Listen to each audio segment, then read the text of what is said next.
proximity to dangerous animals, even if it was at a zoo or a type of wildlife rehabilitation center.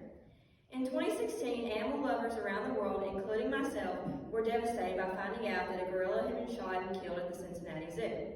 However, after many hours of research over a course of many years, I can conclude that Harambe the gorilla was acting aggressive toward the child. And even if it wasn't, the gorilla was put down for the safety of everyone involved. To recap, the situation back in 2016, a young child fell into an enclosure with Harambe the gorilla at the Cincinnati Zoo. The gorilla began to drag the child around until it was shot. When heard for the first time, one might think that Harambe was merely trying to protect the child. However, there is more to the story that experts have studied. Associate Director of Canada's Accredited Zoos and Aquariums, Greg Terry, say that he was certain Harambe was aggressive toward the child, not protective as many have claimed.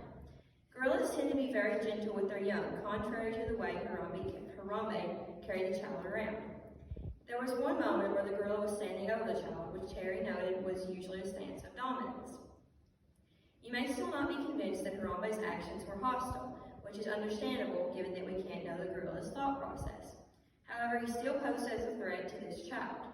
Harambe could have easily hurt the child no matter what his intentions were. Harambe was a western lowland gorilla in which male western lowland gorillas can weigh around 270 pounds. These gorillas are usually peaceful unless they feel threatened, or on some occasions they might kill unrelated infants. Many have questioned why Harambe couldn't have been tranquilized instead of shot in order to save both their lives. However, the Cincinnati Zoo director said that tranquilizers usually take about 10 minutes to fully set in, which would give the gorilla enough time to feel threatened and possibly pose an even bigger threat to the child. This is a hard conclusion to come to, especially for anyone who's ever loved an animal, but Harambe's actions were hostile even if they weren't intentional. While neither the situation or the outcome were pleasant, it was a decision that had to be made